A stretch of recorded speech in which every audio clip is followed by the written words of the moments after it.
Hi guys, how you doing? It's Stephen from James Glen. Today we've got a Porsche 981 Boxster 2.7 with a manual gearbox.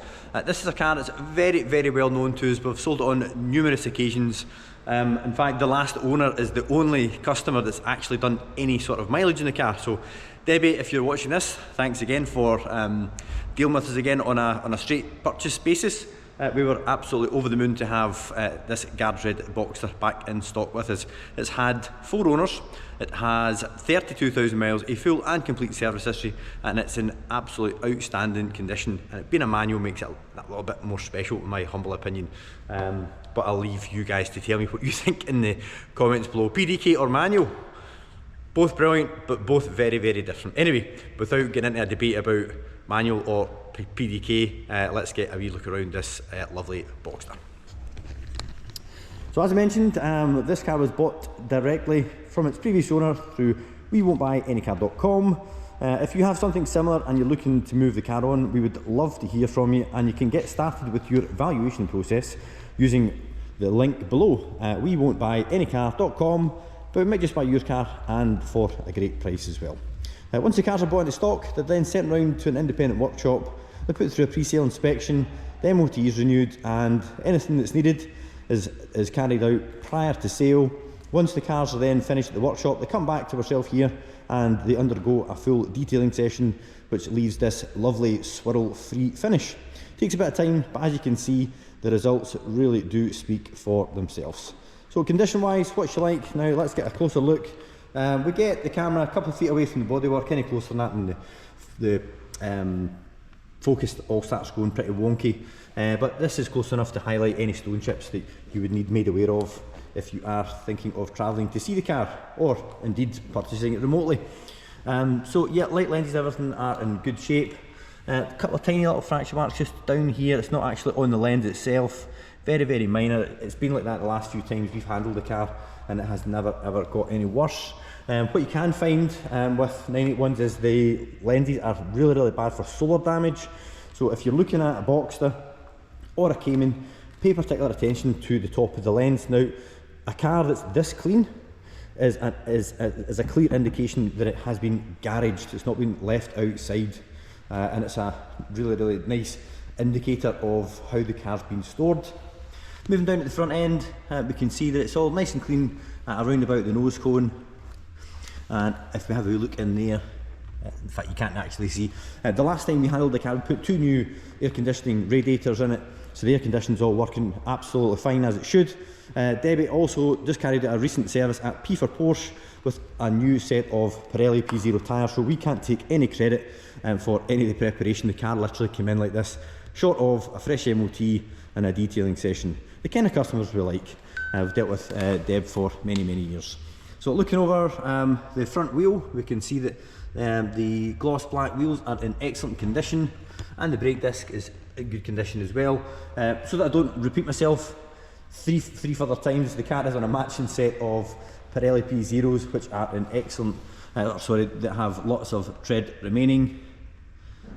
And I won't be saying that at every corner, but as you can see down the length of the vehicle, the bodywork is in absolutely outstanding condition. We'll just work our way down to the other side, the other end of the vehicle I should say, and just confirm that is the same from the back.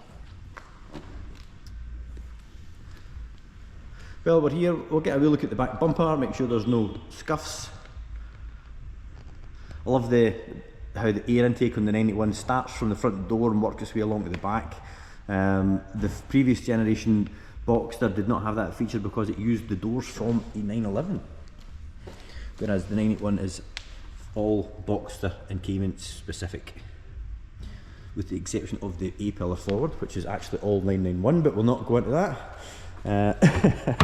As you can tell, I'm a bit of a Porsche geek. I have a Boxster myself. I'm now on my second 981, and I absolutely love them.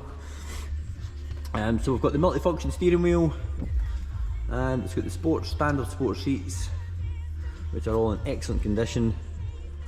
The bright work round about the centre console hasn't got any marks or anything on it, and we've got it doesn't have navigation, but it's got Bluetooth, and we've got our heated seats there as well. Set of Porsche factory over mats, the winter mats, which is quite bizarre because this car has hardly seen any winters at all.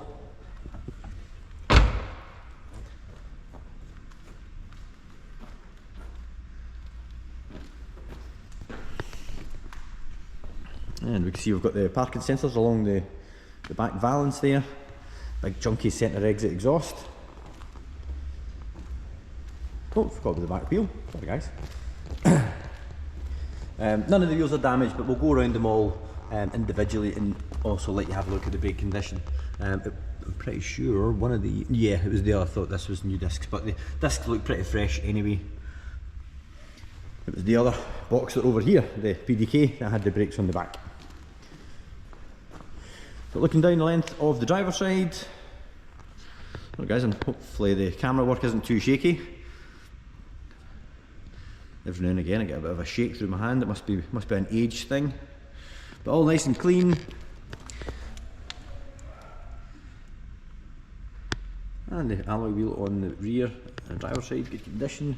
Oh, just noticed that there, guys. There's a tiny little parking dent just on this, just on the feature line there, on the very edge of the arch. That won't repair, so the car will go with this, I'm afraid. Just to let you know. It's a shame when you come back to your car and some buggers open their car door onto your bodywork, and I'm pretty sure there probably wasn't a note left either. However, it's pretty minor.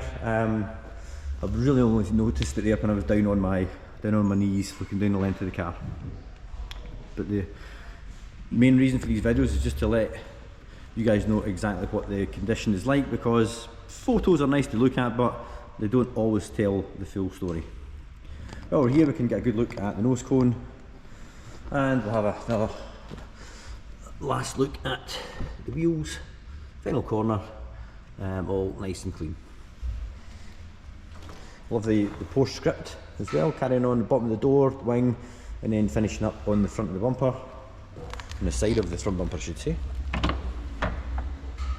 So wear wise, how is it wearing up? So this is a 2013, so it's now 11 years old, and there is literally no wear anywhere on the interior leather coverings or any of the controls. What you can sometimes find is gear knobs like this can be all chipped because obviously wedding rings make contact, but that's all nice and clean. And the outer bolster on the back is wearing really well, and the same for the base as well.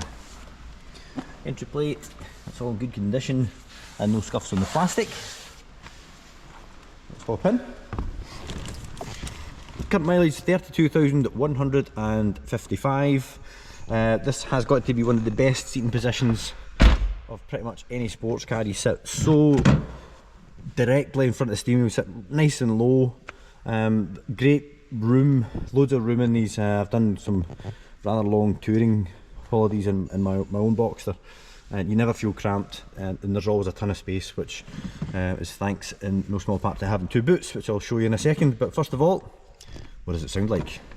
Clutch in, twist the starter key, and she fires into life. So as we can see, it starts fine, idles just a little bit above 1,000 while it's on cold start.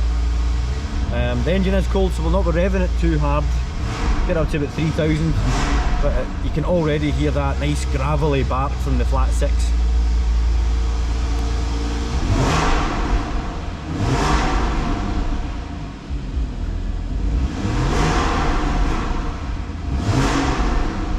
Yeah, sounds absolutely first class. Oh, sorry guys, meant to mention this car's also got Bose and body coloured roll hoops. So we've heard it running now, demonstrated that the starts and idles fine, confirmed the mileage. Now let's pop the roof up and let you have a look at that. So I'm afraid this is where you need to look at my face for the next 12 or 13 seconds. It's worth noting as well, guys, you can actually put the roof up and down while you're moving. 42 miles per hour, something like that. So really handy, especially in our lovely country where we don't know what weather we're going to get from one minute to the next. So spin you back round. So So we're got boot in the traditional place in the back. That's a really good size. And the front boot is called a frunk because that's the trunk at the front. And this is really big. This is very, very deep. You get a ton of stuff in here. So as far as a sports car goes, the levels of practicality offered really is unrivaled from any other sports car. When Julie and I go away, I take the front and she takes it back. She'd probably be the other way around because she's normally got twice as much stuff as me. So the roof's been folded away, so it's got a few creases on it, but the roof is free from any damage at all, as you can see. It's also worth noting, round about here, this is where they'll start to show signs of wear first, must be where it lies on the mechanism or where it is folded away. It must vibrate, but this is the areas that you're looking at first and foremost, but as you can see it's all in good condition with the exception of a few creases.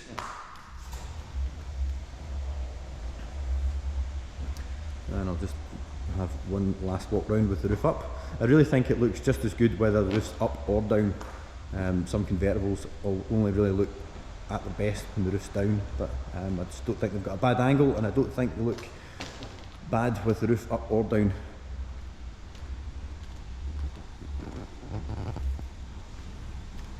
And that brings us to the end of the video, guys. Thanks very much for taking the time for making it to the end, if you have. If you're looking for assistance, please feel free to get in touch.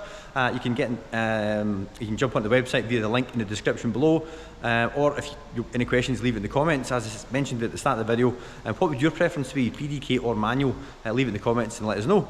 There'll be a link to a Boxster review just up here, a road test which I done last year. Give that a watch and let me know what you think. And also please consider subscribing, that way you'll not miss any more stock updates or any more up and coming road tests, and you can do that by clicking just down here. Thanks again, guys, appreciate you watching till the end, and I'll see you in the next one. Bye bye.